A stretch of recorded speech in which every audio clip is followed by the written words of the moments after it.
Hi everyone, in front of me I've got SAMSUNG Galaxy XCover7 Pro, and let me share with you how to check for the software updates on this device.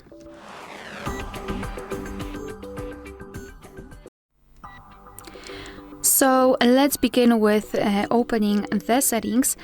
Basically, make sure that you've got the internet connection because it is required. You can use Wi-Fi or mobile data for checking the updates. However, if you will decide to download the update if it is available, I highly recommend to switch to the Wi-Fi so you can avoid some charges. So after entering the settings and making sure that you've got the internet connection, scroll down to the very bottom and find software update. And then let's tap on download and install, and as you can see, your device will check for the updates, and basically you can meet two different scenarios. This is the first one where your software is up to date and there's nothing to download, and the second one is where your device will actually find the update.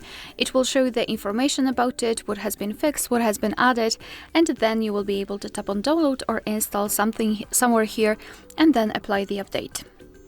Alright, so that will be all. Thank you so much for watching. Please hit the subscribe button and leave the thumbs up.